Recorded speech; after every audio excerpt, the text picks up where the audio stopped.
The maid whispered, "You'll regret choosing me." The Duke smiled. "I already regret waiting this long. Welcome back, my wonderful family and friends. If you're enjoying this story, don't forget to hit subscribe and drop a comment letting me know where you're tuning in from. And trust me, you won't want to miss tomorrow's story. So stay tuned." The deep chime of the grandfather clock echoed through the cavernous halls of Ashford House, its rhythmic toll announcing the hour. 11 o'clock. Tomorrow would be a day of grandeur, the Duke of Ashford's long-anticipated engagement ball, and the house was a hive of activity.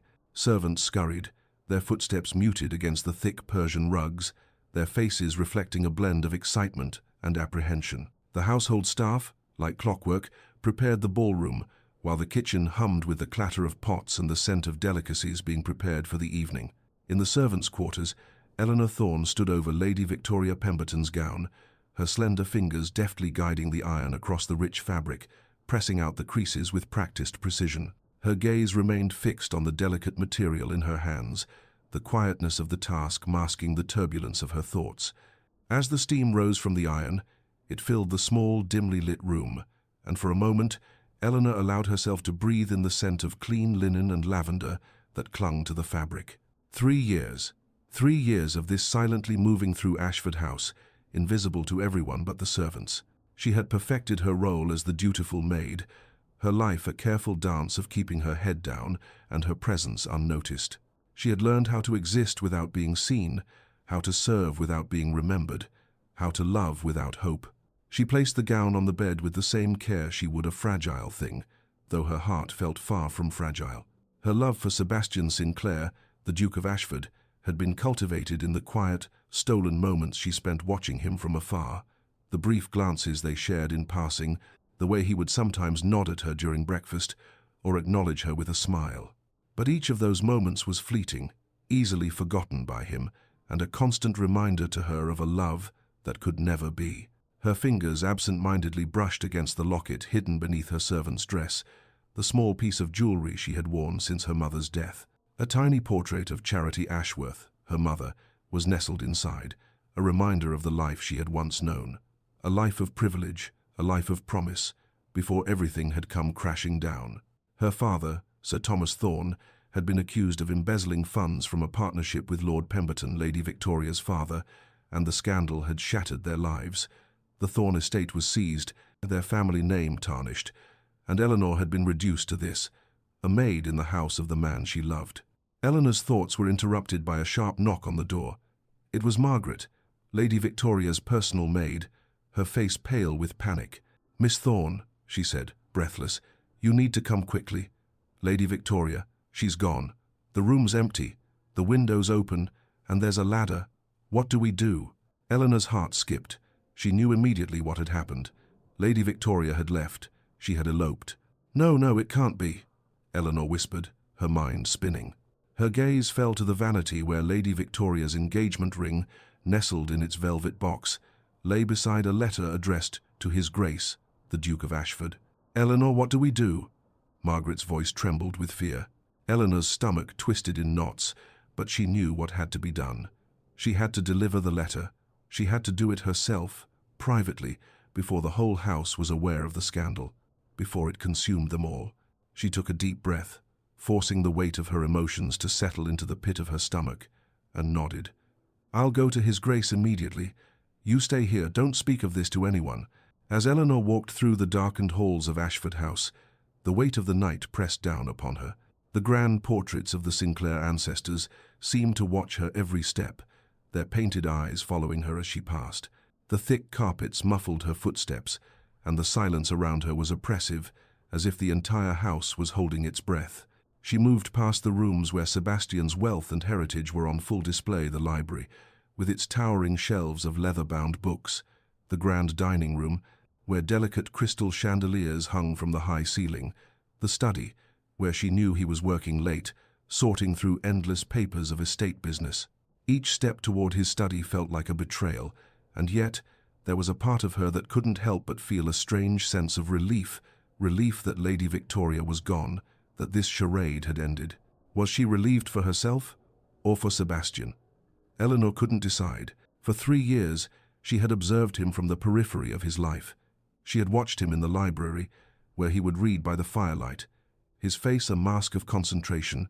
She had seen him in the garden, walking alone, his thoughts as distant as the horizon. She had even exchanged a few words with him during breakfast, polite but formal. She had lived in his world without ever truly belonging to it. And yet, when she heard of Lady Victoria's departure, she couldn't ignore the faint glimmer of hope that flickered within her chest. As she reached his study, she saw the light beneath the door. She paused, her breath catching in her throat.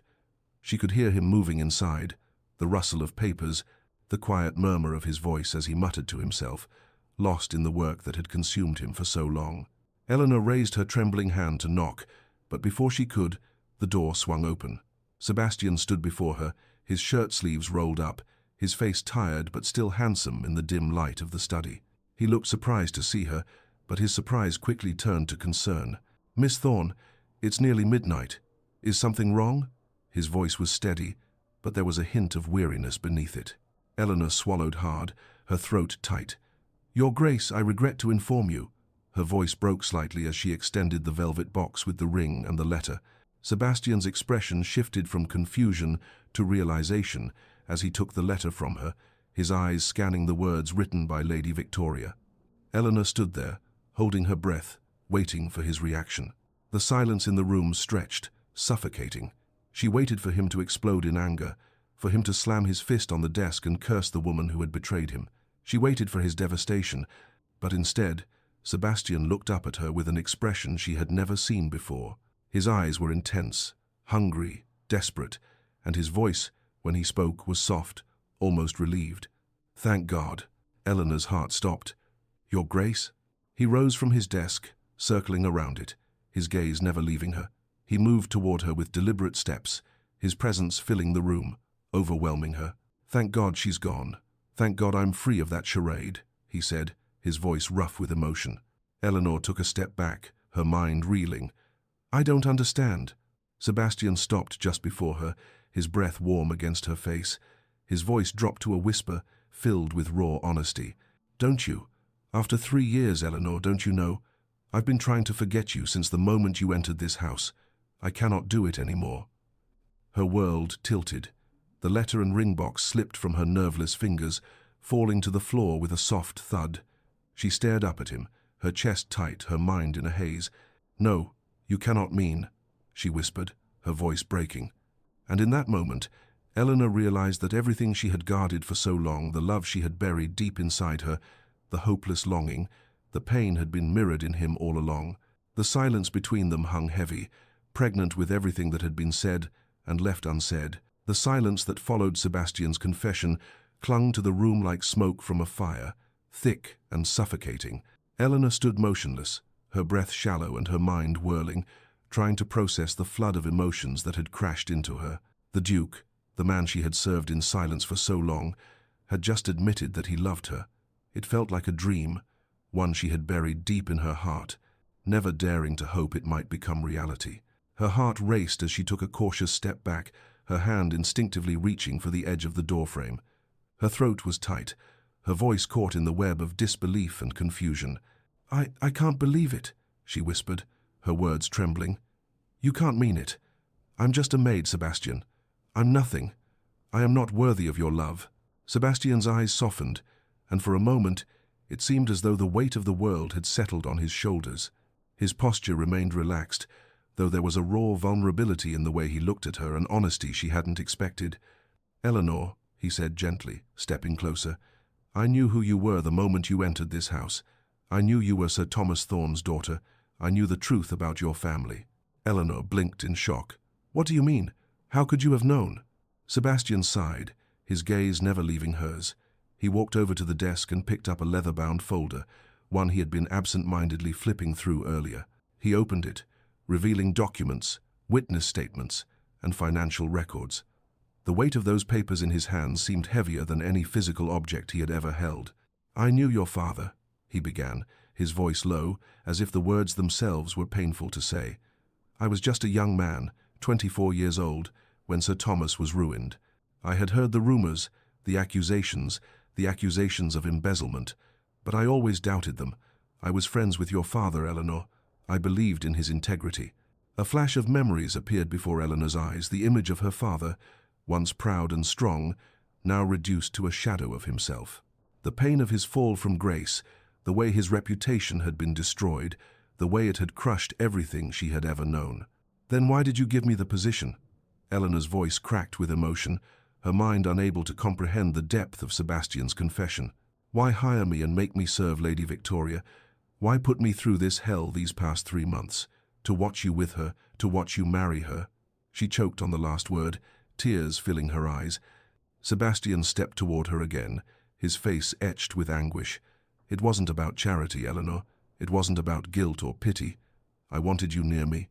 From the very moment you applied for the position, I wanted you in this house.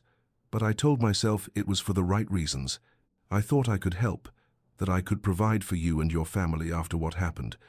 I never thought that I was making the biggest mistake of my life by keeping my distance." Eleanor could feel the walls around her heart begin to crumble. Sebastian's words were like a balm to the wound she had carried for years, but they also made the wound ache with a painful intensity.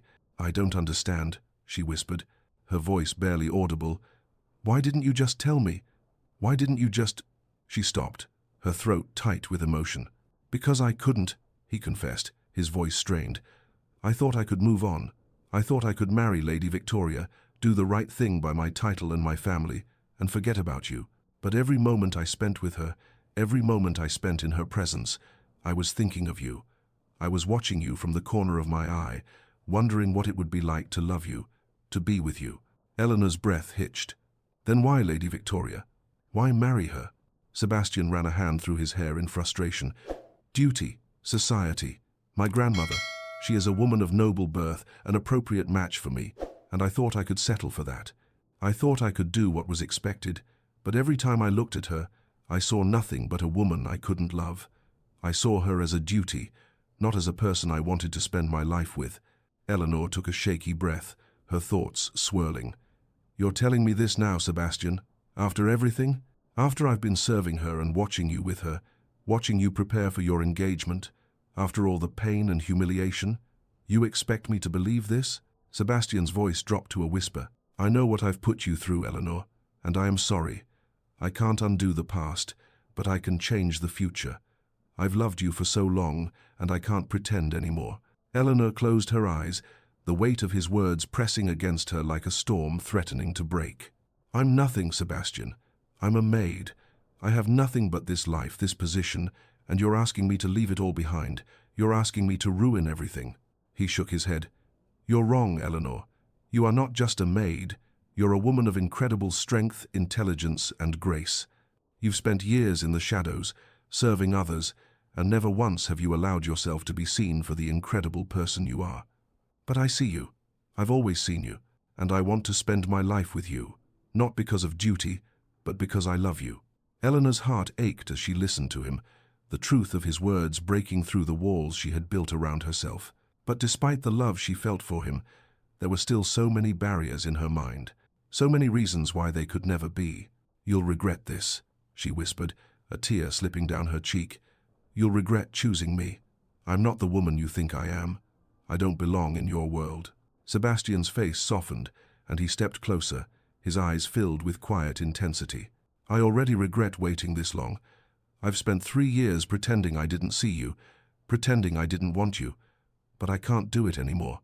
I can't live without you, Eleanor."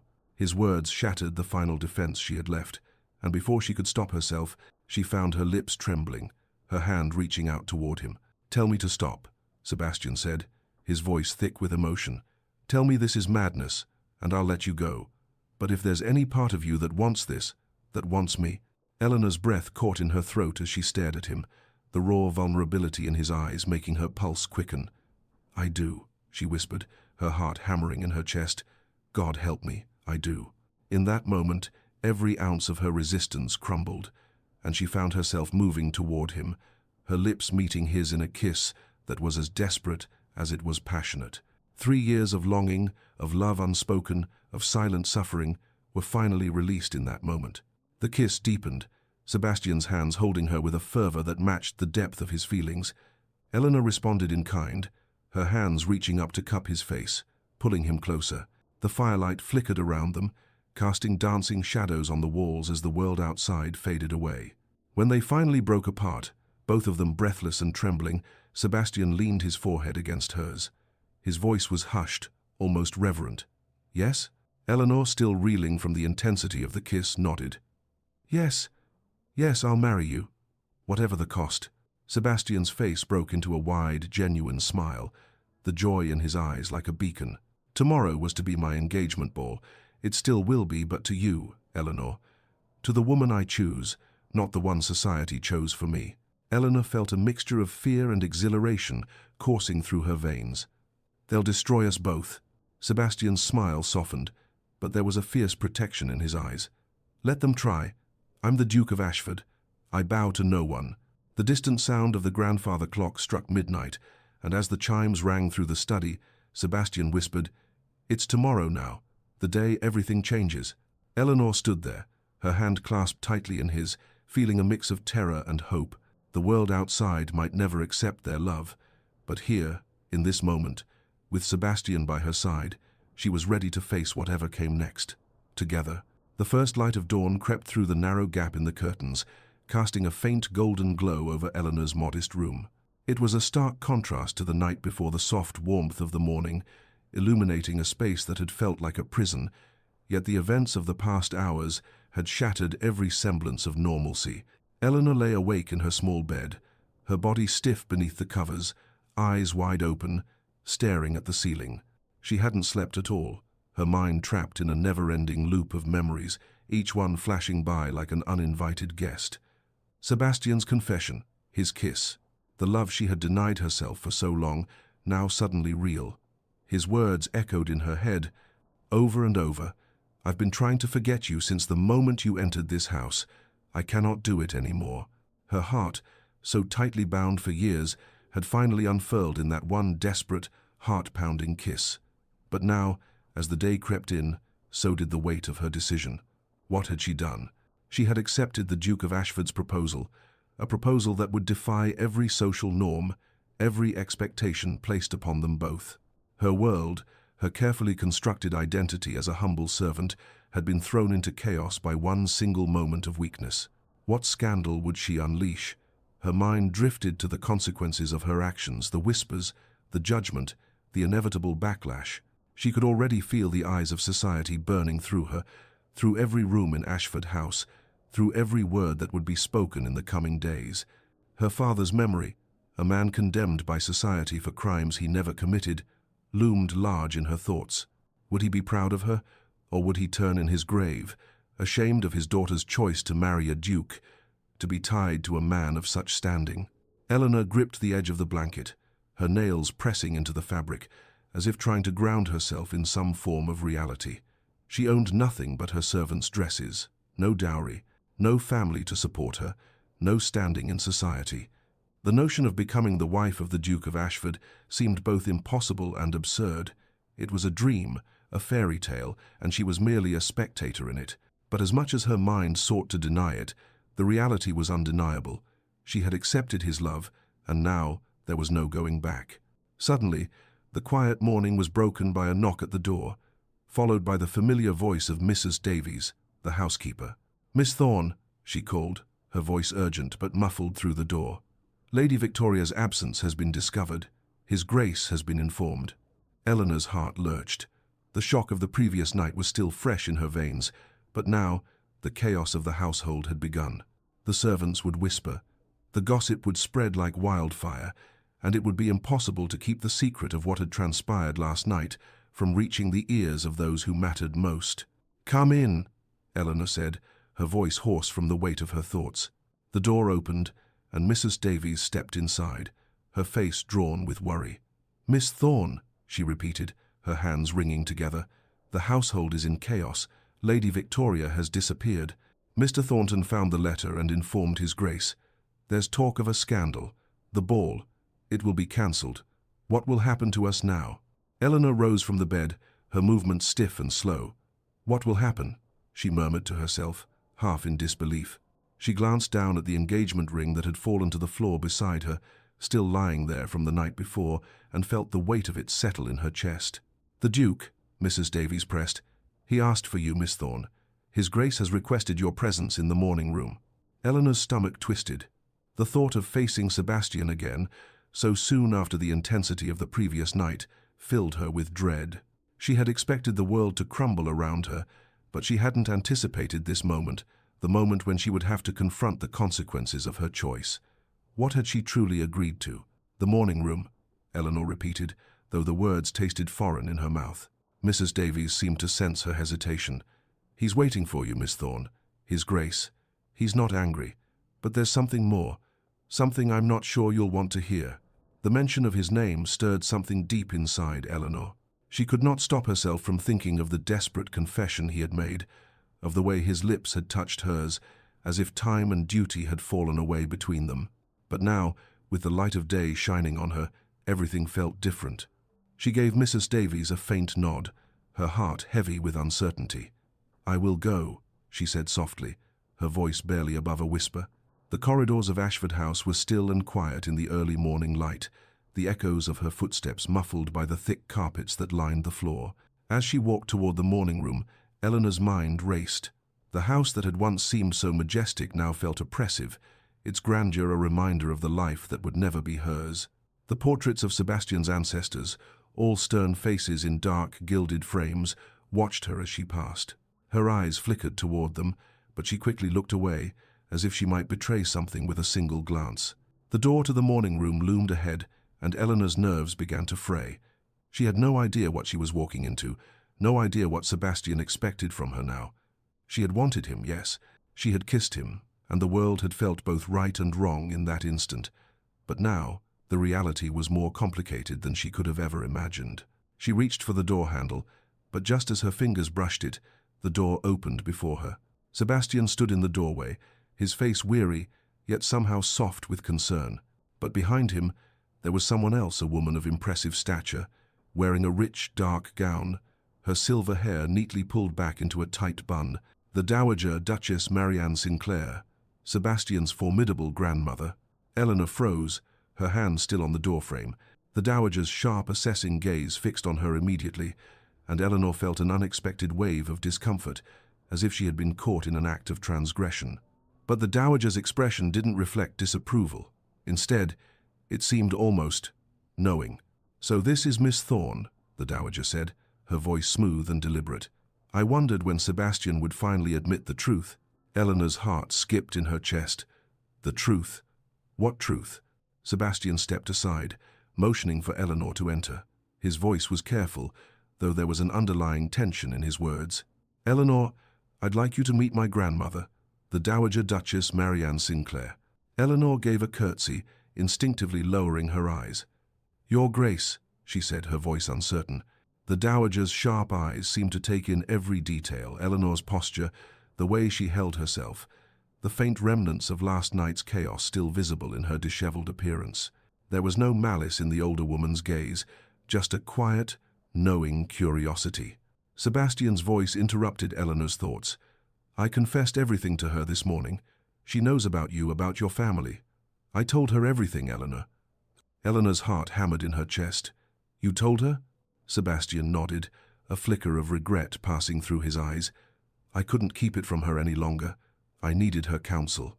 However, the Dowager's expression softened. "I knew your mother, Eleanor. Charity Ashworth was my dearest friend before she married your father. I attended their wedding." Eleanor's eyes widened. "You knew my mother?" she repeated, as if hearing it would somehow make it real. She had spent her life thinking of her mother as a distant memory, a woman lost to scandal and the cruelty of fate. To hear the Dowager speak of her in such personal terms shook her to her core. The Dowager continued, her voice tinged with sadness. "I lost touch with her after she married. When I heard of her death and the scandal surrounding your father, I believed the worst. Society's whispers convinced me that Thomas Thorne had been guilty, but I should have known better. I should have helped. I should have investigated." She paused, looking down, as if weighed by the years of guilt. "Instead, I let them convince me of your father's guilt, and I failed Charity." Eleanor felt a deep pang of sorrow, both for her mother and for herself. "But you believe me?" she asked, her voice barely above a whisper. The Dowager looked her in the eye, her voice strong. "Of course I do. And if Sebastian loves you as I can see that he does, then you have my full support." Eleanor felt the weight of the dowager's words settle on her. It was an offer of acceptance, but also of responsibility. Sebastian stepped forward, his hand resting gently on Eleanor's shoulder. "Tonight, the engagement ball will proceed, but with a different bride." Eleanor's eyes widened. "Tonight? So soon? Shouldn't we wait? Let the scandal settle?" The dowager shook her head, her lips curling into a wry smile. "No, we strike while society is already reeling. One scandal will overshadow the other. And besides," she added with a glint in her eye, "hesitation suggests shame. We have nothing to be ashamed of." Sebastian's gaze was firm as he met Eleanor's eyes. "Tonight, I will claim you as mine. Before all of London society, I will stand beside you and show them the truth." Eleanor's heart raced. "But I have nothing to wear, nothing appropriate." The dowager raised her hand. "Leave that to me." The rest of the morning passed in a blur. With the dowager's assistance, Eleanor was fitted for a gown that seemed too grand, too beautiful, for someone like her. The midnight blue silk shimmered as it was tailored to fit her slender frame, the delicate silver embroidery catching the light with every movement. The dowager placed the duchess's sapphires around her neck, the jewels cool against her skin. Eleanor looked at her reflection in the mirror, the woman staring back at her both familiar and foreign. She saw the woman. She could have been the woman who never fell from grace, the woman who never became a maid. But then the thought struck her, she was not just that woman. She was someone else entirely now. Tears welled in her eyes. "I look like my mother," she whispered. The dowager's voice softened. "Charity would be proud.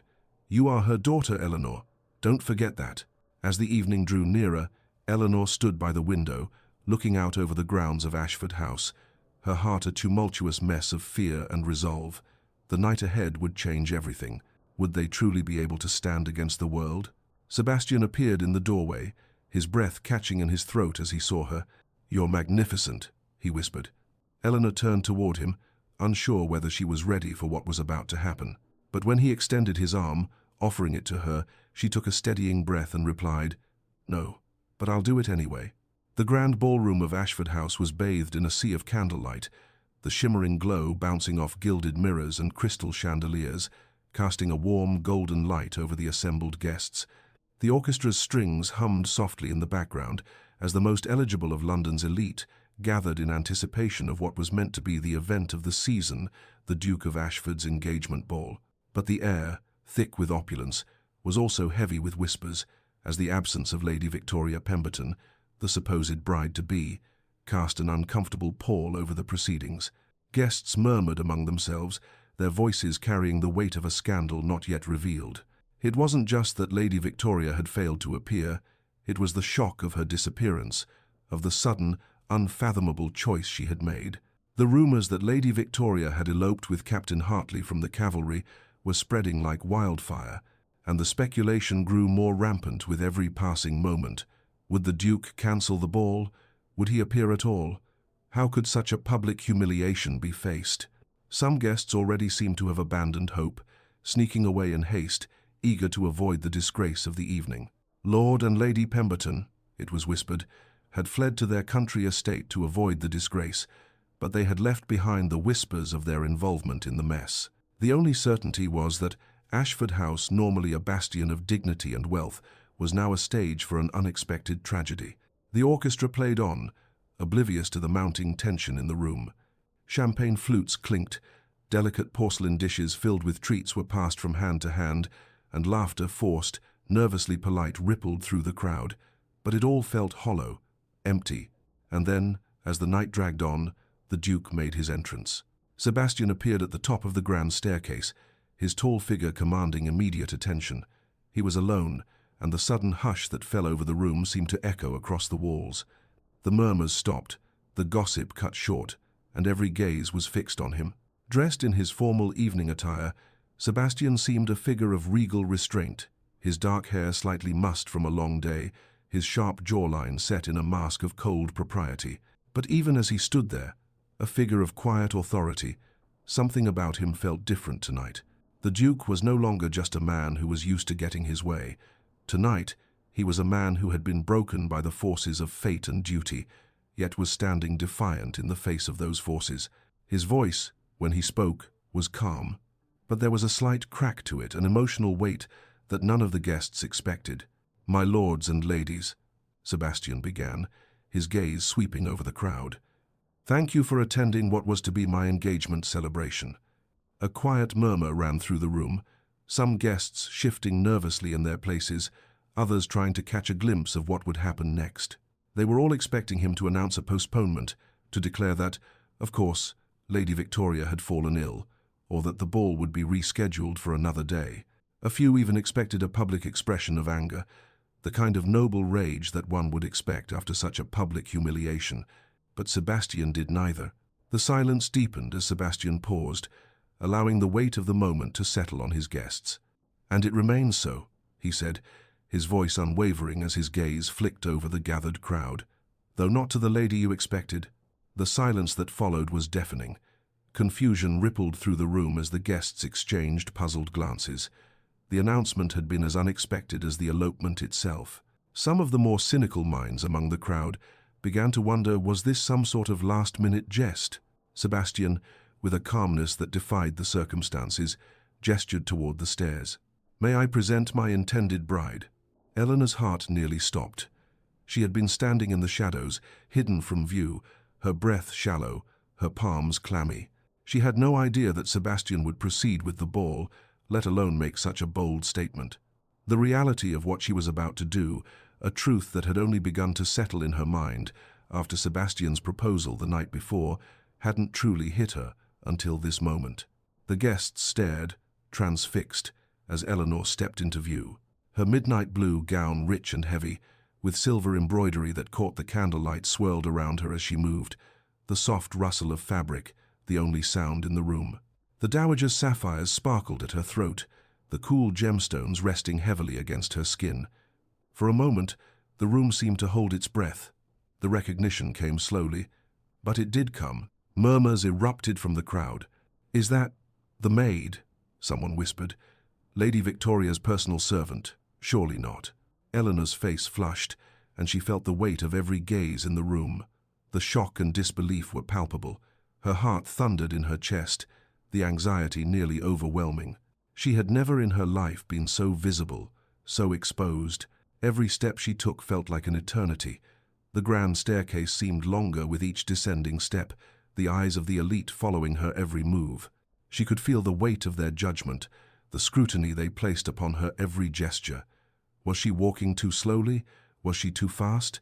Was she too poised? Too vulnerable?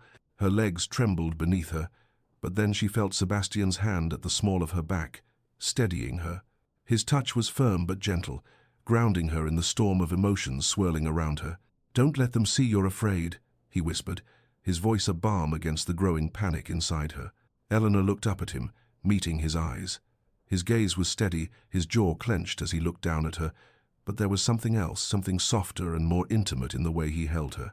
He wasn't ashamed, he wasn't backing down, and in that moment, Eleanor felt a surge of strength she didn't know she had. Together, they walked down the stairs, the murmur of the crowd intensifying as they moved closer to the floor. The whispers became louder, more insistent. Sebastian's voice rang out again, cutting through the rising noise. "My lords and ladies, may I present Miss Eleanor Thorne, daughter of the late Sir Thomas Thorne, and my intended bride." The room erupted in shocked gasps. Some were incredulous, others outright hostile, while a few whispered in confused admiration. Lady Ashworth, ever the gossip, was the loudest voice in the crowd. "Surely this is some jest, Your Grace," she cried. "The woman is a servant." Sebastian turned to her, his expression icy. "Miss Thorne is a gentleman's daughter, reduced to servitude by circumstances beyond her control, circumstances I intend to remedy." There was a sudden, sharp intake of breath as the shock rippled through the room. No one had expected such a defense of a maid, and certainly not from the Duke of Ashford. Before the murmurs could settle, Lord Pemberton, Lady Victoria's father, stepped forward, his face red with anger. His voice was thick with indignation as he confronted Sebastian. "This is madness, Ashford," he sneered. The woman's father was a thief and a coward who took his own life rather than face justice. Eleanor's breath caught in her throat. The accusation was a direct strike at her father, a wound she had spent years trying to heal. She felt the sting of it deep in her chest, the bitterness of the past threatening to suffocate her. Sebastian, however, remained calm, his voice a low growl as he stepped closer to Lord Pemberton. "Careful, Pemberton. You're on dangerous ground." Pemberton sneered again, his face twisted with disdain. "What will you do, Ashford? Ruin yourself over a servant girl? Society will never accept this match." Eleanor's hands trembled at her sides, but Sebastian's words were clear, his voice unwavering. "Then let them. I've chosen Eleanor.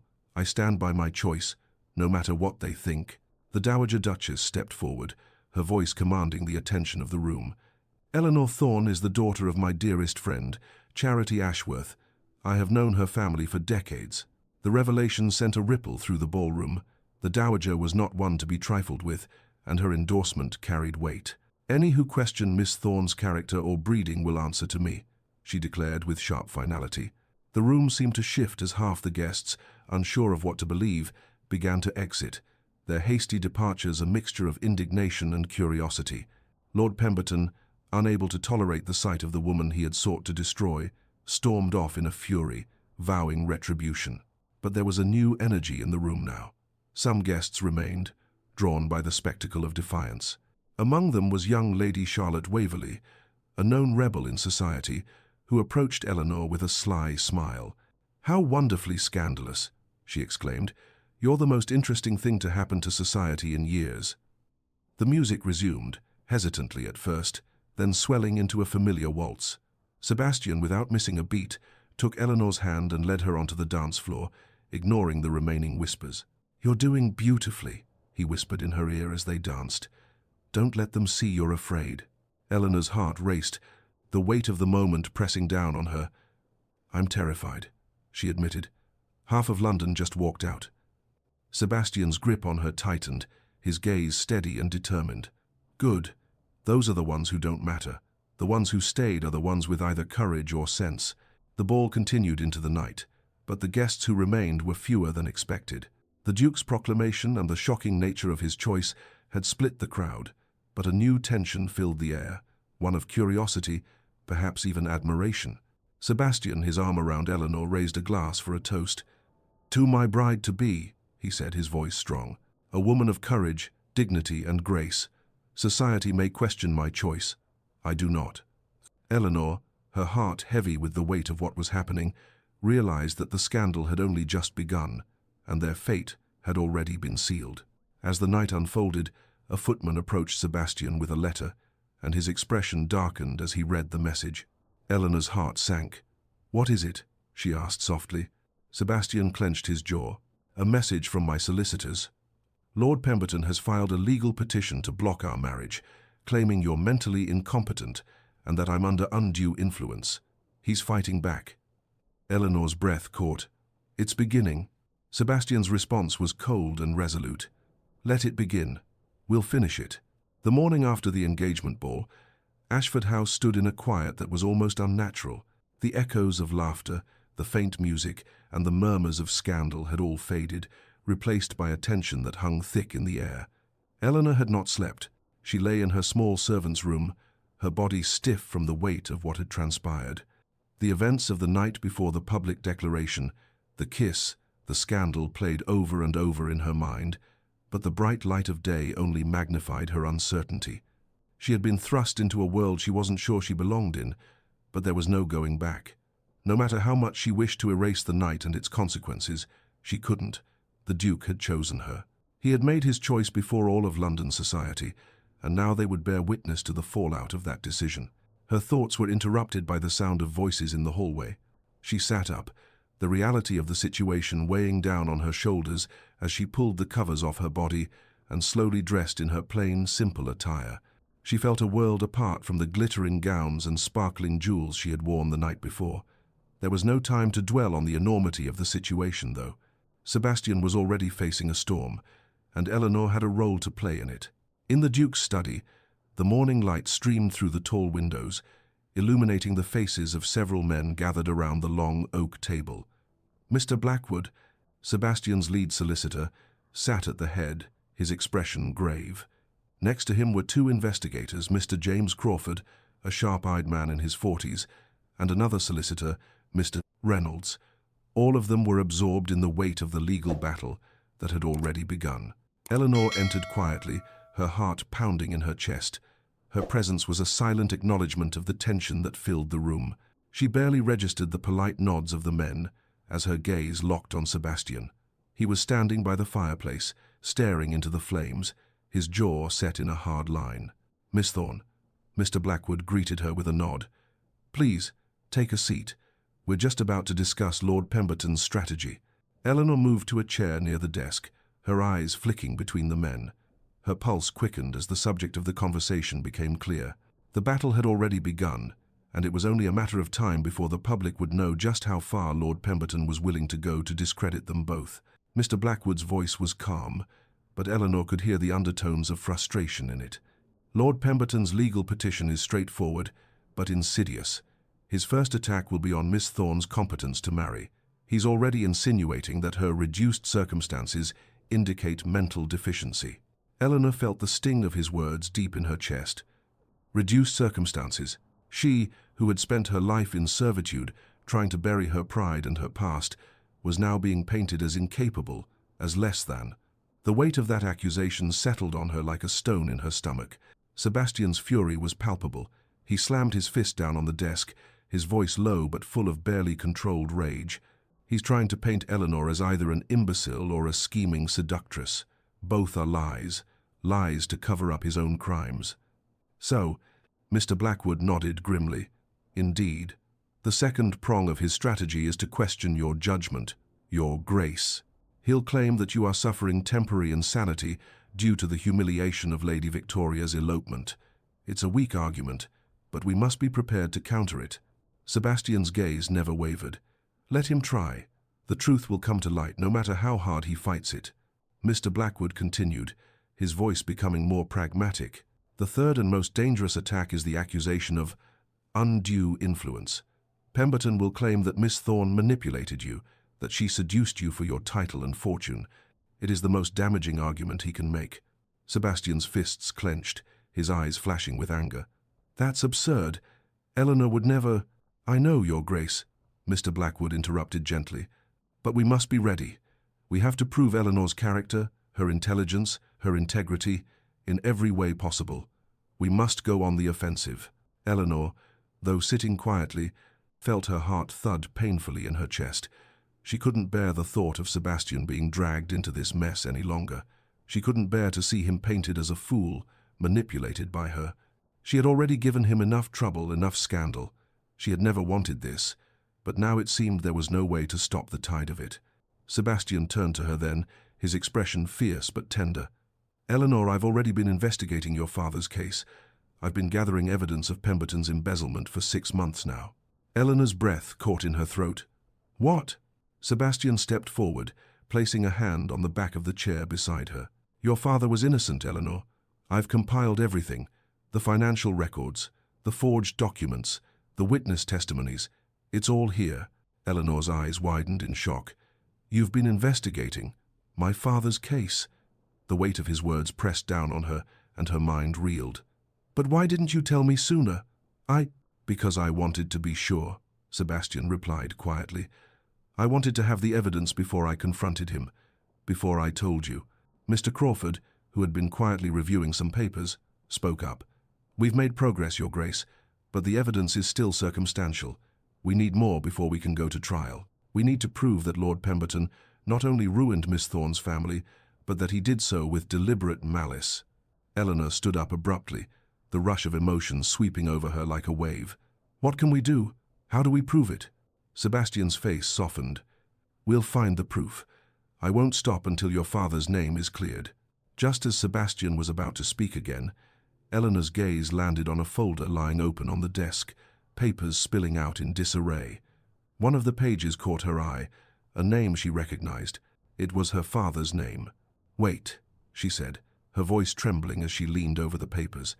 "My father kept journals, detailed records of every business transaction he made." Sebastian turned to her, eyes wide with hope. "Where are they?" Eleanor swallowed hard. "They're lost.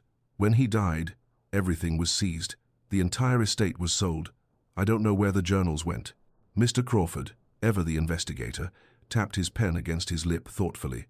We could trace the sale of your father's estate, Miss Thorne. If we can find those journals. We'll find them, Sebastian declared. I'll hire the best people. We won't stop until we get them. The urgency in his voice pushed Eleanor forward. They had to do this. They had to clear her father's name, and they had to do it together. She couldn't fail him now. The search began almost immediately. Eleanor and Sebastian's determination led them to a London antiquarian bookshop known for buying estate libraries. The shop, Aldrich & Sons, was tucked away in Bloomsbury, a quaint establishment filled with the scent of dust and leather. Sebastian and Eleanor walked through the narrow aisles, their footsteps muted by the thick carpet, as Mr. Crawford questioned the elderly proprietor, Mr. Aldrich, about the sale of her father's estate 5 years ago. Mr. Aldrich was an elderly man with a sharp memory. When he heard the name Thorne, his face tightened in recognition. Tragic business, that, he murmured. The gentleman seemed quite learned from his library. Eleanor's heart raced as she listened. Do you remember what happened to his journals? She asked, her voice tight with hope. Journals? Mr. Aldrich rubbed his chin thoughtfully. I recall some of the books. Your father's library was quite extensive, but I do remember something unusual. He paused, then pointed toward a shelf in the far corner. Some of the books were put in a separate pile, not for public sale. I seem to recall a set of leather-bound volumes tucked inside a copy of Plutarch's Lives. They seemed out of place. Eleanor's pulse quickened. Could those be the ones? Mr. Aldrich nodded. I've kept them aside. They're still here, if you wish to have a look. The discovery of the journals sent shockwaves through both Eleanor and Sebastian. There they were, 3 leather-bound journals, their edges worn from age but still legible. As Eleanor flipped through the pages, her father's handwriting filled her with a mixture of grief and relief. He had known. He had documented everything. These are the records, she whispered. Everything is here. The dates, the amounts, the transactions. He knew. Her grief surged, but it was tempered by the knowledge that her father had not died a thief. He had been framed, destroyed by a man who had feared the truth. And then, among the journals, Eleanor found something else, a letter from Lady Victoria, never sent. The words she read burned through her like fire. Father said your presence would remind the Duke daily of the consequences of associating with disgraced families. But I saw how he looked at you, Eleanor. I think Father's plan backfired. Eleanor's stomach turned. Lady Victoria knew. She knew everything. Sebastian's fury was barely contained as he read the letter over Eleanor's shoulder. His voice was low, dangerous. Pemberton didn't just ruin your father. He tormented you too, and I'll make him pay for it. Eleanor's hand trembled in his, her eyes filled with tears. Not just for me, for my father, for justice. They shared a moment of fierce resolve. This wasn't just about them anymore. It was about exposing the truth, reclaiming the Thorne family's honor, and ensuring that Lord Pemberton paid for his crimes. Later, as Mr. Blackwood reviewed the journals, he gave his final assessment. This is it. This is everything we need. We can take this before the Crown's bench. Sebastian turned to Eleanor, his eyes filled with determination. We announce the trial publicly. Let all of London see who the real criminal is. Eleanor's heart pounded. This will be even more scandalous. A duke accusing a lord, defending his servant bride. Sebastian kissed her forehead, his voice fierce. You're not my servant. You're my future wife. And I'll burn down all of London society to prove your father's innocence if I must. The journals were spread across the desk, evidence of both destruction and vindication. It was time to take back everything they had lost. The air inside the Crown Court at Old Bailey was thick with anticipation, every inch of the grand courtroom buzzing with the energy of London's elite, who had gathered for the most dramatic spectacle of the season. The gallery, packed with lords and ladies, was a sea of finely dressed figures, their gloved hands clutching opera glasses and fans, their faces a mix of curiosity and barely concealed excitement. For them, this trial was not a matter of justice, it was entertainment, an event that would provide gossip for years to come. The press had arrived in full force, with journalists from every major paper poised to capture every detail. Sketch artists worked furiously at their easels, their pencils flying across paper, capturing the drama of the courtroom. Eleanor could feel the eyes of the room on her as she sat in the witness section, dressed in the modest but well-made dress provided by the dowager. She wore the late Duchess's pearl necklace as her only ornament, and though she had tried to appear composed, the unease in her chest was undeniable. The world outside had turned its gaze toward her, but she had never felt so exposed in her life. Sebastian was seated in the front row, his presence both a source of support and a reminder of everything that was at stake. His gaze occasionally met hers, a silent reassurance that he was standing with her through this nightmare, his strength a pillar on which she leaned. But even his stoic presence could not fully quell the storm of emotions churning within her. The past few weeks had been a blur, moving from one confrontation to the next, from the engagement ball to the gathering of evidence against Lord Pemberton, and now this moment. The trial of the man who had destroyed her father's life, the man whose lies had set everything in motion, was now before the crown, and everything was hanging in the balance. Lord Pemberton sat at the defendant's table, his face flushed with anger, his posture stiff and defensive. His solicitor whispered urgently to him, the tension in the air thickening with each passing second. The bloodshot eyes of the man who had once wielded so much power were now filled with rage and fear, as if he knew the walls were closing in.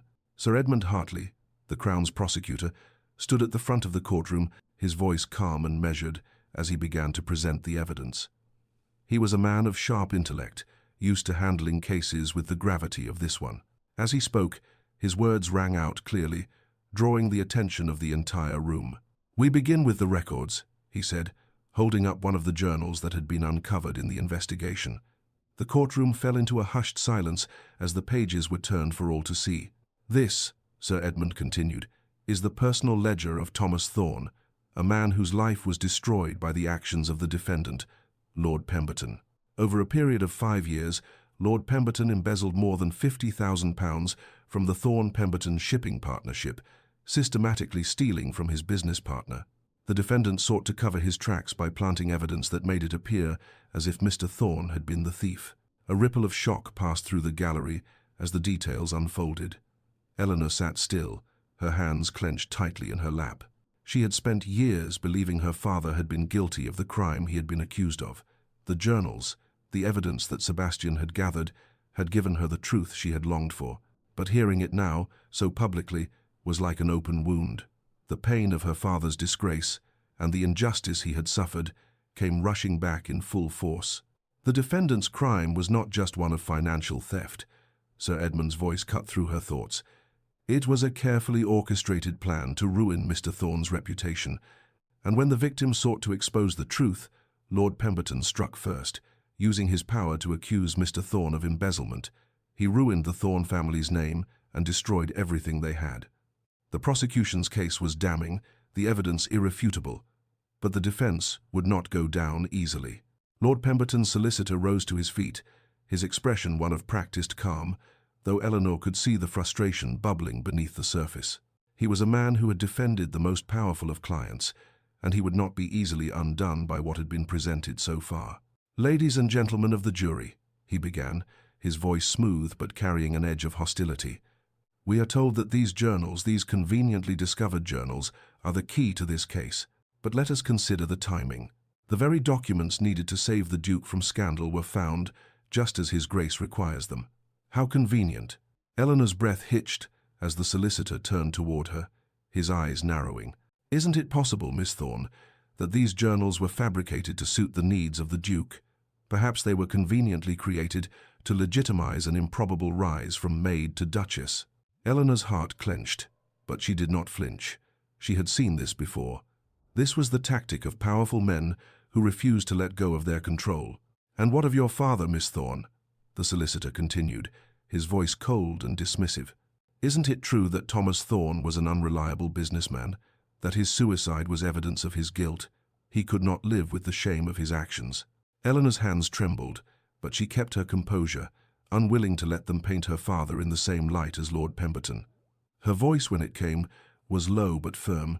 "My father was an honorable man," she said, the words carrying the weight of years of pain and silence. "He taught me that our word is our bond, that integrity is the only true wealth.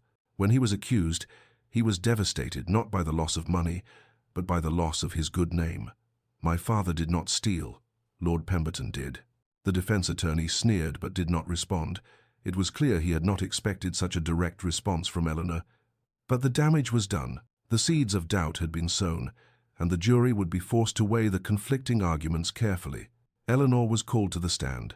It was the moment she had feared, the moment she had been dreading since the trial had begun. She could hear her heart thudding in her ears as she walked toward the witness stand, her hands trembling despite her best efforts to remain steady. The prosecutor, Sir Edmund, was kind in his questioning, guiding her through the painful memories with a gentle touch. "Miss Thorne, can you tell the court about your father's character?" he asked, his voice soothing yet firm. Eleanor nodded, her voice trembling slightly as she spoke. "My father was the most honest man I ever knew. He believed in hard work, in loyalty, in honor. He was a man of principles, and he taught me to live by those principles no matter the cost." She paused, swallowing the lump in her throat. When he was accused of stealing from his partner, he was devastated, not because of the loss of money, but because he couldn't prove that he was innocent. It shattered him. I saw it in his eyes. And when he died believing the world thought him guilty. Her voice caught in her throat as she continued. The estate was sold off. Everything was taken. The journals, his records, everything was gone. Her hands gripped the stand as she fought to keep herself together. The pain of losing her father, of seeing his name destroyed, flooded her heart. "I never had the chance to save anything," she whispered. "Not even his books. But then I found the journals. I recognized my father's handwriting immediately." The courtroom fell silent. The evidence was clear, and the truth was beginning to settle in the room. The defense's cross-examination was brutal. The solicitor, with his sharp words and quick tongue, sought to tear Eleanor down, to paint her as nothing more than a fortune hunter. "Isn't it true, Miss Thorne, that your rise from maid to duchess is a direct result of your manipulation of the Duke?" the solicitor demanded. Eleanor's hands shook, but she remained poised. "No," she replied, her voice steady despite the anger rising within her. "I loved my father. I loved him so much that when he died, I wanted to die too. I was 17 years old, and I lost everything. My father, my home, my name, my future. I survived by becoming invisible, by serving others, by accepting that I would never have the life I was born to." She took a shaky breath, meeting the solicitor's gaze with newfound strength. "And yes, I fell in love with the Duke. How could I not? He's kind and honorable, and he saw me when no one else did. But I never schemed, never seduced, never manipulated. I'm here today not to secure my marriage, but to restore my father's honor. That's all I've ever wanted." There was a pause, a long, pregnant silence in the courtroom. Even the most skeptical of the jury seemed to shift in their seats, some with expressions of disbelief, others with admiration. The verdict. The trial continued into the afternoon, with more testimony and cross-examination, but Eleanor's words had already begun to shift the balance. As the jury deliberated, Sebastian sat beside her, his hand resting lightly on hers. His eyes were filled with pride and determination. 3 hours later, the jury returned. "Guilty," the foreman announced, his voice echoing in the quiet courtroom, "on all counts of embezzlement, fraud, and conspiracy." The courtroom erupted in shock and disbelief. Lord Pemberton's face turned pale, his arrogant facade cracking as he was led away in handcuffs. Eleanor's heart raced, but it was not fear she felt, it was vindication. Her father's name had been restored. As the scene unfolded, Eleanor felt Sebastian's arms around her, pulling her close. "It's over," he whispered. "You're free. Your father's name is restored." Tears welled up in Eleanor's eyes as she nodded. "He'll never know. He died believing himself disgraced." The dowager approached, her hand on Eleanor's shoulder. "But you know, and now all of London knows. Thomas Thorne was an honorable man destroyed by corruption. That truth will live forever." The crowd of supporters began to gather around them. Those who had stayed loyal, those who had walked out during the engagement ball now returned to offer congratulations. But in the midst of the celebration, Eleanor knew there would always be those who would whisper, those who would doubt. The war for their social acceptance had just begun. As Eleanor and Sebastian stepped outside the courtroom, a messenger arrived with an urgent letter, the seal bearing an unfamiliar coat of arms. The future had just begun, and Eleanor, for the first time, felt the weight of it settle on her shoulders, a weight she would carry with pride. The letter arrived early, a faint whisper of urgency in its delivery. It was from St. Mary's Orphanage in Cornwall, a place Eleanor had never known but now had to face. As the sun began to break over Ashford House, casting a warm glow through the ornate windows of the Duke's private study, the contents of that letter shook Eleanor to her very core. The letter was simple, yet its contents were staggering. Sister Catherine, matron of St. Mary's Orphanage, writes, "We have in our care a boy named Thomas Thorne, aged 10 years. He was admitted 5 years ago after being found wandering near Plymouth docks. He has been well cared for, though we have only recently learned of his connection to you. We have reason to believe that you are the sister he has spoken of for years. Please, contact us as soon as possible." The words blurred on the page as Eleanor's hands trembled, her breath catching in her chest. Thomas, her brother, her little brother, the one she had been told, had died shortly after their father's tragic fall. Her mind reeled. Thomas was supposed to be dead. She had held on to that grief for years, the loss of her father and the loss of her brother in the same cruel breath. She had been a child, helpless, alone. Her father had died, his reputation destroyed, and with him all that she had known and loved. But this letter shattered everything. Thomas had survived. He had lived all these years, waiting for her. Eleanor's fingers shook as she clutched the letter to her chest, her heart pounding with a mixture of disbelief and hope. Sebastian, who had been standing near the fireplace, his gaze fixed on the morning sun streaming through the window, turned to face her at the sound of her sharp intake of breath. His eyes softened as he saw the letter in her hands. He crossed the room in quick strides, taking the letter gently from her grasp. "Thomas?" he asked quietly, his voice filled with a quiet wonder. Eleanor nodded, her throat tight. "My brother. He's alive. They say he's been at an orphanage in Cornwall, waiting for me." Sebastian's expression changed, an immediate shift from curiosity to determination. "Then we must go to him, immediately." The journey to Cornwall was an anxious blur of anticipation and dread. Sebastian had immediately arranged for a private coach, and the Dowager Duchess insisted on accompanying them, her presence both comforting and formidable.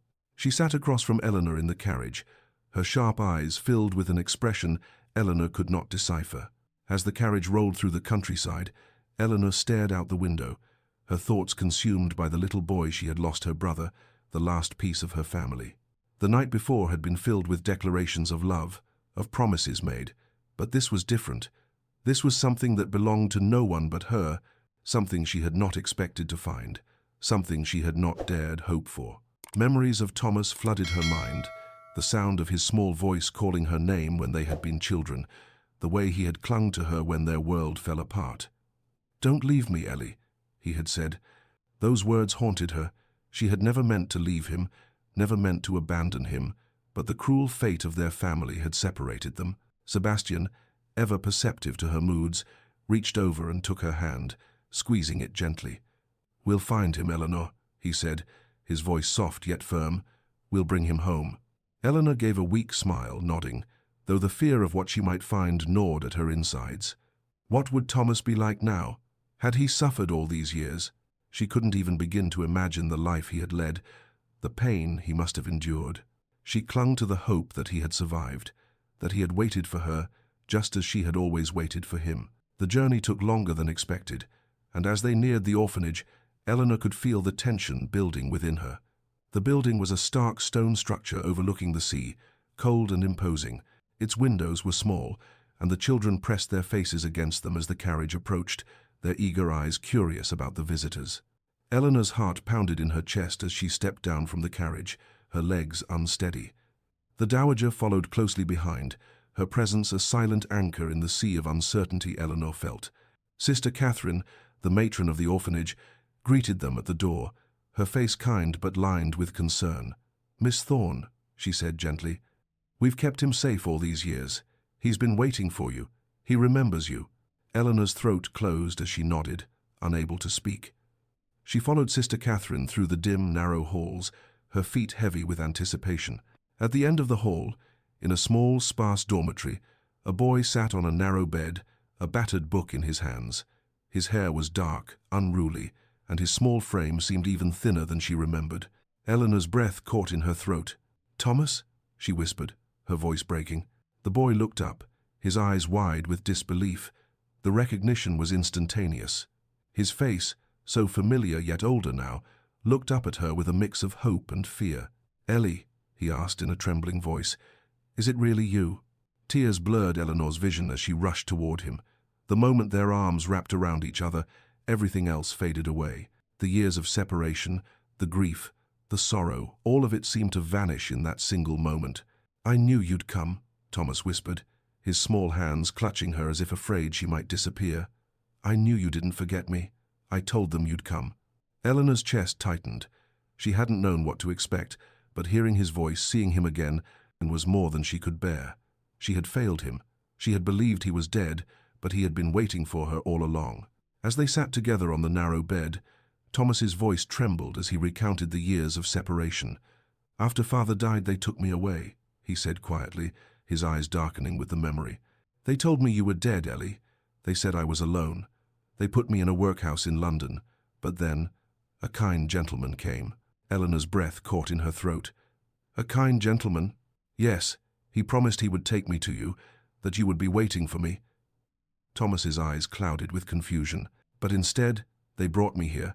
They told me you had died too. I didn't know what to think." Eleanor's heart ached as she listened to him. The cruel twists of fate that had kept them apart seemed endless. "The payments stopped 3 years ago," Thomas continued, his voice soft. "After that, I didn't know what would happen to me. But Sister Catherine kept me here. She taught me how to read and write, so I wouldn't be like the others who couldn't."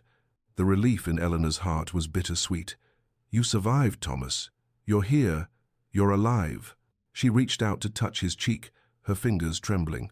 Sebastian, who had been quietly listening, turned to Sister Catherine with a questioning look. "Who placed him here? Who paid for his care all these years?" Sister Catherine hesitated, as if unsure whether to reveal what she knew. "The payments came from a solicitor in London," she said. "Marsh and Associates. The client remained anonymous, but the instructions were clear: keep him safe and hidden." Eleanor felt a wave of nausea rise in her chest. Who would do this? Sebastian's brow furrowed. The timing. It stopped exactly when Eleanor entered service at Ashford House. Eleanor's heart skipped a beat as the implications hit her. "Pemberton," she whispered. "Lord Pemberton knew he was alive. He used him as leverage." Sebastian's voice was hard, a dangerous edge to his tone. If Eleanor ever threatened to expose the truth about her father, Pemberton could use Thomas against her. When Eleanor became a servant, he no longer had any use for the boy. Eleanor's fists clenched, her face pale with fury. He took everything, and he would have let Thomas rot in that orphanage forever. The truth of Thomas's survival, and the twisted cruelty behind his placement, was a revelation that could not be ignored. But it was not just a matter of personal grief, it was a matter of justice. "Sebastian," Eleanor said, her voice steady with determination, "we need to restore my father's name. We need to take him down." Sebastian nodded, his jaw clenched. "And we will. Everything will be restored. The estate, the properties, the title. You are legally restored as the daughter of a baronet, Eleanor. Thomas will inherit his father's title when he comes of age." Eleanor could hardly believe the words. After all the years of pain, the lies, the lost family, she was finally being given the chance to reclaim everything that had been stolen from her. As the realization settled in, Sebastian turned to Thomas. "You don't have to stay in the orphanage anymore. You can come live with us. You'll receive the education you deserve. Be prepared to take on your role as the baronet." The dowager, who had been listening with quiet pride, added, "Your family now, Thomas. Eleanor is to be my grandson's wife, which makes you my great-nephew by marriage." Thomas hesitated, looking between Eleanor and Sebastian, his young face filled with uncertainty. "Will I be a burden?" he asked quietly. "Another scandal for you to bear?" Eleanor pulled him into a fierce embrace. "You're my brother, my only family. You could never be a burden." Sebastian knelt down to Thomas's level, his voice soft but firm. "Your sister saved me, Thomas. She gave me the courage to choose love over duty. Let me return the favor by giving you both the family you deserve." Thomas's eyes filled with tears. "I used to imagine this," he whispered, his voice breaking. "Being found, being wanted again. I stopped letting myself dream it because it hurt too much." As they made their way back to London, Thomas sat between Eleanor and the dowager, his eyes wide with wonder as he marveled at the luxury of their private coach. He asked 100 questions, each one more innocent than the last. "What happened after Papa died, Ellie? Why didn't you come for me?" Eleanor smiled softly, her heart heavy with the truth of the years they had lost. She told him what she could, leaving out the worst details. But speaking of her time at Ashford House, the loneliness, and the secret hope that had never died, Thomas nodded solemnly, understanding more than his years would suggest. "I remember what Papa said to me before he died," he said quietly. "Be brave, Thomas. The truth always comes to light, even if it takes years. Be patient and be brave." Sebastian, who had been listening intently, nodded thoughtfully. "Your father was a wise man, and he was right." As they approached Ashford House, the weight of the future seemed to settle around them. The family they had once thought lost was now whole again. And despite the scandal, despite the uncertainty that still loomed, Eleanor knew one thing for certain: they would face it together. When they arrived, the staff of Ashford House was gathered in the grand entrance hall, waiting for the Thorne siblings to arrive. Mrs. Davies, her eyes glistening with tears, was the first to greet them, her arms outstretched in welcome. Thomas's wide-eyed amazement as he stepped inside the grand estate was impossible to miss. Is this real, Ellie?" Eleanor smiled through her tears. "Yes, darling, this is real. We're safe now. We're together, and we're going home." As she watched her brother's joy, her heart swelled with a mixture of relief and anticipation. Sebastian stood in the doorway, his hand resting gently on her shoulder. He had given her a family, and in return, she had given him her love. And so, a new chapter began for them all. The morning of Eleanor's wedding arrived with the soft, golden light of dawn spilling through the windows of Ashford House. The air was crisp and still, as if the entire world had paused to watch the unfolding spectacle. A sense of anticipation hung in the grand halls, where servants hurried with final preparations, and the staff bustled with nervous excitement. Today was the day that would change everything. Inside the Dowager Duchess's private chambers, Eleanor stood before a full-length mirror, the heavy silence broken only by the gentle rustle of silk as Marie, the Dowager's maid, worked meticulously on her hair. The room was dimly lit by soft candles, their flames flickering against the ancient tapestries hanging on the walls, their colors faded by time but still regal in their elegance. Eleanor's breath caught in her throat as she caught a glimpse of herself in the mirror. The gown was exquisite.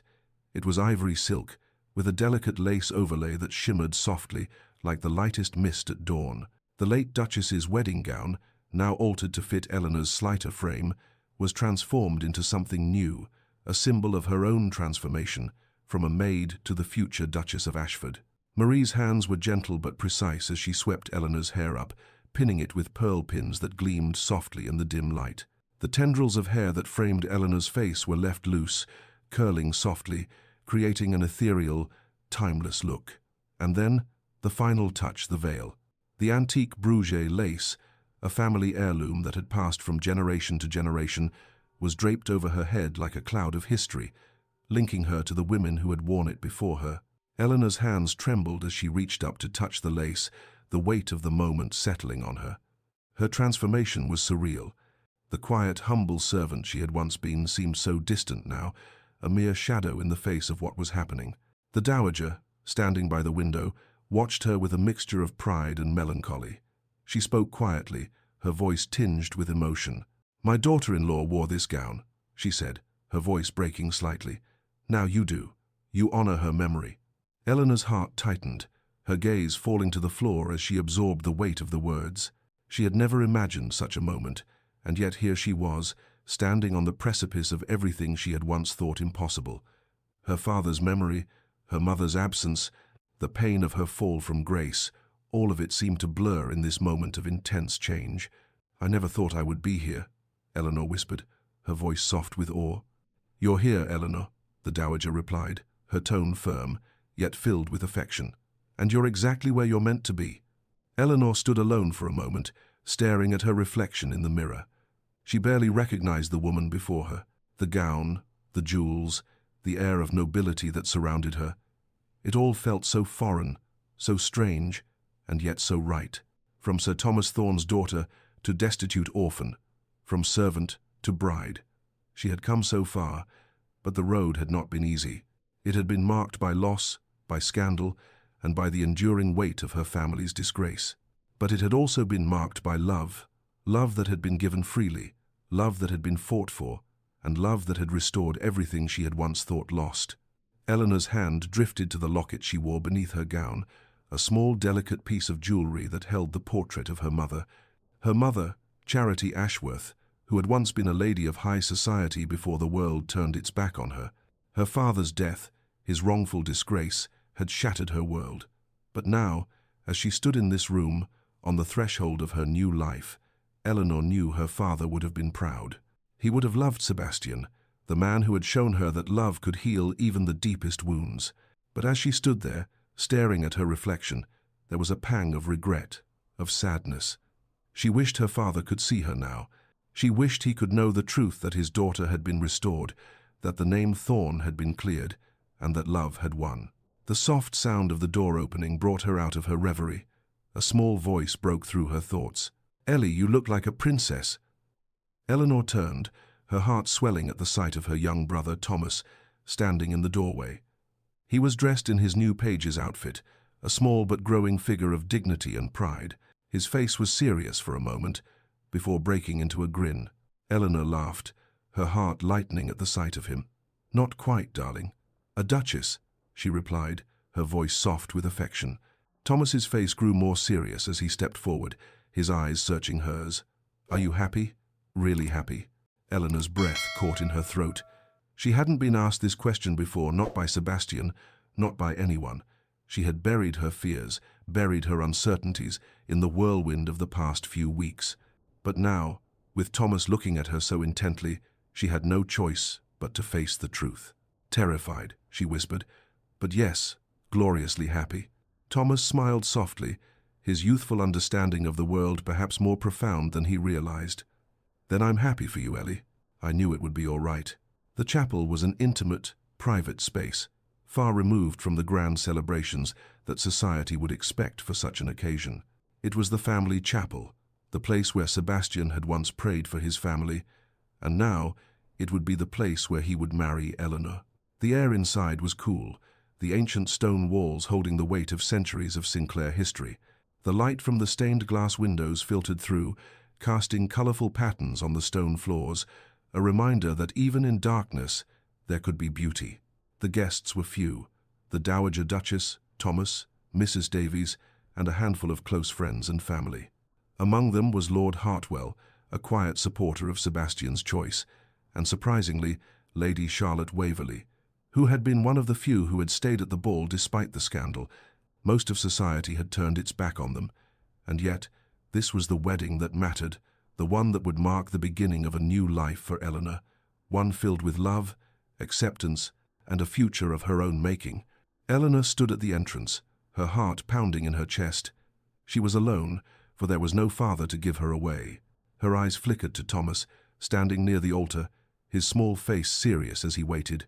When the vicar asked, "Who gives this woman?" there was no hesitation in Thomas's voice as he stepped forward. "I do," he said clearly, his young voice carrying with dignity, "her brother and her family." Eleanor felt the rush of emotion at his words and the quiet approval of the guests who had remained. It was a moment of pure, unspoken unity. Even those who had once scorned her now saw the strength in her family. Sebastian stood at the altar, his face soft with admiration as he watched her. His expression revealed everything: his love, his pride, his joy. It was a look that made Eleanor's heart swell with emotion. As the vows were exchanged, their words took on a deeper meaning, made profound by the circumstances they had overcome. "I, Sebastian Sinclair, take thee, Eleanor Thorn, to be my wedded wife." Sebastian's voice rang out clear and steady. "I, Eleanor Thorn, take thee, Sebastian Sinclair, to be my wedded husband," Eleanor replied, her hands shaking slightly, but her voice firm and true. The rings were exchanged, simple gold bands engraved with intertwined initials, and as the vicar pronounced them husband and wife, the chapel erupted in applause, not the stifled applause of the aristocracy, but the genuine warmth of those who had witnessed the transformation of a woman from a servant to a duchess, a daughter to a sister, a lost soul to a beloved wife. Sebastian took Eleanor's face in his hands, his voice barely a whisper. "My duchess, my love, my equal in all things. Their kiss was tender, reverent, a promise sealed before God and witnesses. It was a kiss of vindication, of love finally spoken aloud, of a future that had once seemed impossible, now unfolding before them. As they pulled away, Thomas cheered, breaking the tension in the room and making everyone laugh. The dowager wiped a tear from her eye, a silent testament to her pride in her grandson. The small wedding breakfast was held in Ashford House's dining room, the atmosphere quiet but filled with warmth. There were toasts made by Lord Hartwell, praising Sebastian's courage in following his heart. Lady Charlotte Waverley, ever the rebel, made her toast with a wry smile. To the couple who proved love is more powerful than propriety. The dowager's speech was more emotional. True nobility is measured by character, not title. And you, my dear, have shown me that. Thomas's toast was simple. To my sister who never gave up on me, and to my new brother who gave us both hope. Even Mrs. Davies, who had quietly supported Eleanor throughout, made a quiet speech. We always knew Miss Eleanor, your grace, was special. We're honored to serve you. After the wedding, the reality of their social position loomed. A footman discreetly entered with the morning papers. Sebastian took them, his eyes scanning the headlines. Duke weds disgraced servant in shocking ceremony. One headline read, Ashford's folly, noble house fallen. Another. Eleanor felt the sting of the words, the attacks on her character, but she didn't let them break her. Sebastian's fury was palpable as he crumpled the papers. Lies and envy, all of it. Eleanor placed her hand over his. Let them write what they will. We know the truth. As they prepared for their honeymoon, leaving for a month in the Lake District, Thomas stood at the doorway, his face a mixture of happiness and sadness. 2 weeks, darling, then we'll send for you, Eleanor promised, pulling him into an embrace. Sebastian added with a grin, I'll teach you to fish and ride properly. A future baronet needs these skills. The farewell was simple but heartfelt. The bouquet was thrown, and a shower of rice followed them as they left for their new life. Inside the carriage, Sebastian and Eleanor were alone for the first time as husband and wife. The city streets gave way to the countryside, the noise of London fading behind them. Sebastian held her close. You can rest now. We won. We're together. Nothing else matters, Eleanor whispered, her voice full of wonder. Do you have any regrets?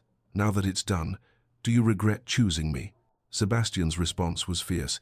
My only regret is every day I wasted not claiming you as mine. Every moment before this was a waste. Their kiss deepened, the passion that had been restrained by propriety now finally unleashed, and as the carriage disappeared into the countryside, Eleanor knew that the rest of their lives had just begun. Ashford Chapel, with its ancient stone walls and stained glass windows, stood as a timeless witness to the love story that had unfolded within its sacred space.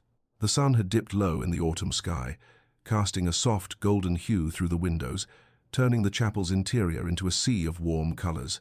Today, the chapel would bear witness to another pivotal moment, an event that marked the culmination of a year filled with love, restoration, and a newfound sense of belonging. The christening of Victoria Eleanor Sinclair. The chapel, once a place of whispered judgments, now echoed with the hum of approval, the quiet reverence of a family and friends who had come together to witness a joy long anticipated. The same grand structure where Sebastian and Eleanor had married amidst the scandal of the season was now filled with a different crowd, one that had shed its initial doubts and instead embraced the union they had once condemned. Society had returned to Ashford House, but not in the same way. The scandal that had once marred Sebastian and Eleanor's love was now a fading memory, replaced by new gossip, new stories to tell. Eleanor's transformation from a maid to a duchess had once been the fodder of cruel whispers. Now, it was celebrated, admired. In the pews, familiar faces filled the rows. Lord and Lady Hartwell, steadfast supporters of Sebastian and Eleanor, sat proudly beside Lady Charlotte Waverley, who had, in her usual defiant manner, returned to show her support. The dowager sat at the front, her eyes gleaming with affection, a proud grandmother watching her granddaughter-in-law and great-granddaughter. There were others too, those who had once walked out in protest, now returning to join the celebration. They had come not because of titles or status, but because of the family that had been built here, in this chapel. The transformation from scandal to romance had been complete. Eleanor stood at the altar, her arms cradling her infant daughter, Victoria Eleanor Sinclair. The child squirmed slightly in her arms, her soft cries filling the space, but Eleanor's heart swelled with love for the little girl she had waited so long to hold. The years of hardship, the days of grief, had all led to this moment, the moment when the love she had found with Sebastian had brought her full circle. From a lady's maid in a household that was not her own, to a mother holding her daughter in the same chapel where she had once been married in secret, Eleanor had become someone different. The transformation wasn't just in her appearance, though the emerald green silk gown, the Ashford diamonds around her neck, and her poise as a duchess were unmistakable. It was in her heart, her confidence, and her sense of purpose. She had become not just the Duchess of Ashford, but a woman who knew her own strength and worth. Her transformation had come at a cost: scandal, censure, battles fought and won, but the gain had been immeasurable. Love, family, and a future she had never dared to dream of.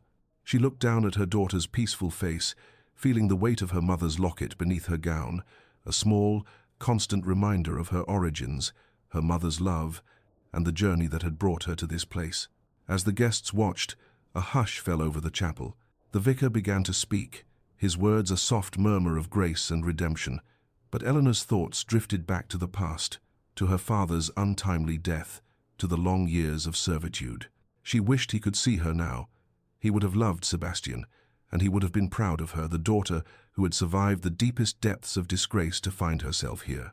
Suddenly, she felt a small hand slip into hers. It was Thomas, now 12, dressed in his finest formal attire, standing by her side as one of Victoria's godfathers. The boy who had once been lost, now thriving, accepted by society, and loved unconditionally by her and Sebastian. "Are you happy, Ellie?" Thomas asked, his voice soft with sincerity. Eleanor smiled warmly at him. "More than I ever dreamed possible, darling. Sometimes I wake up afraid that this is all a beautiful dream." Thomas nodded, his gaze thoughtful. "Well, it's not a dream, is it?" He looked down at the baby in her arms and then at her face. "It's real. You and Sebastian are happy, and that makes me happy." The baptism was a simple, intimate affair, with only the closest of family and friends present. The ancient chapel, where centuries of Sinclairs had worshipped and celebrated, now held an atmosphere of peace. The child's name, Victoria Eleanor, was whispered in reverence by the vicar, and as he placed the water upon the child's brow, a collective sigh of contentment passed through the room. Victoria's name was a tribute to the lady whose departure had led to Sebastian's awakening and a reflection of Eleanor's own strength. Sebastian stood beside Eleanor, his hand gently resting on her shoulder. His eyes were soft as he gazed at their daughter, his pride and joy evident. His silent prayer was one of gratitude, not just for their daughter's health, but for the life they had built together, a life so different from what he had ever imagined. The ceremony was filled with quiet joy, but there were moments when the solemnity of the past few years crept into Eleanor's thoughts. Her mother, Charity, would never see this day, nor would her father.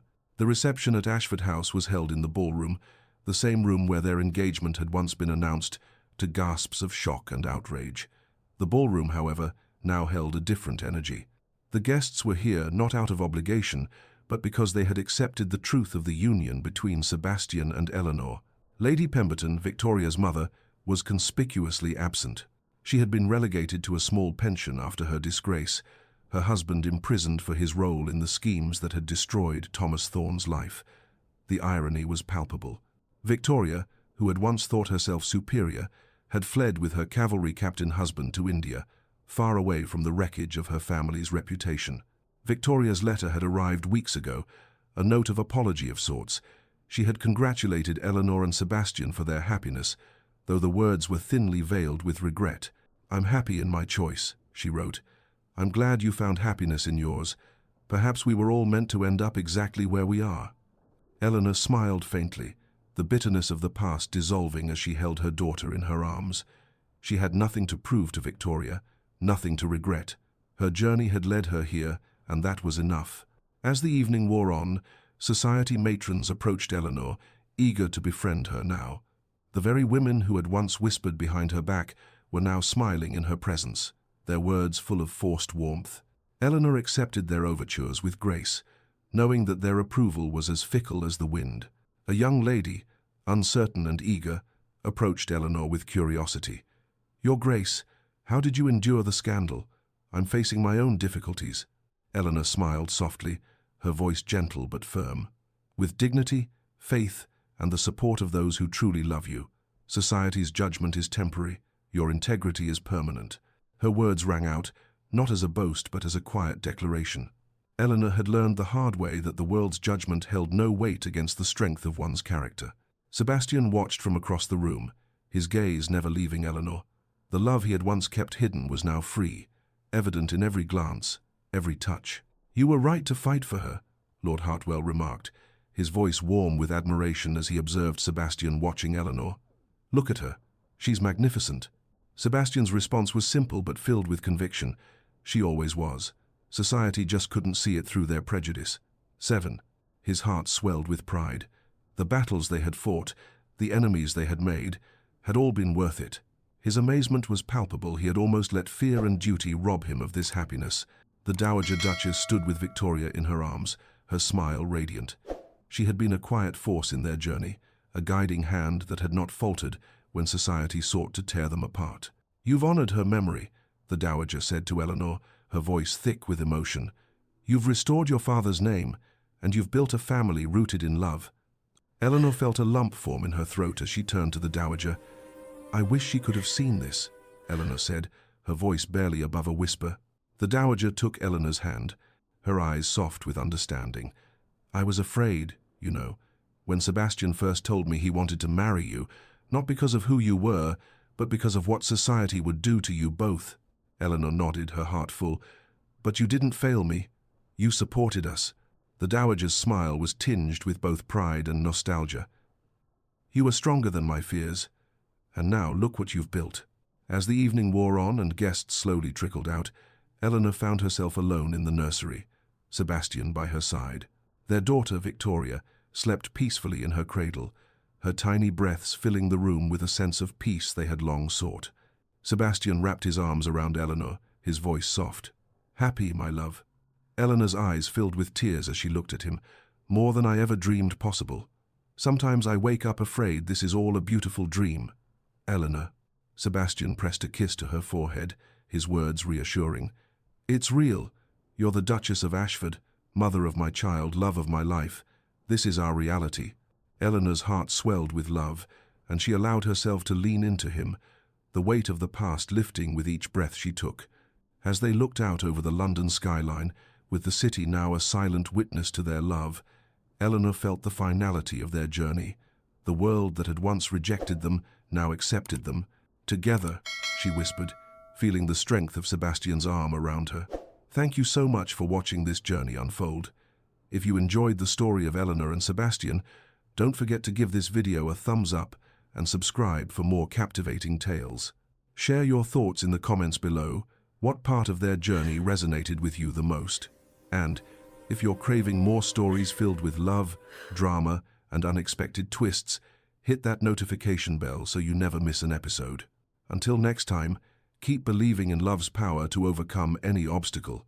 See you soon.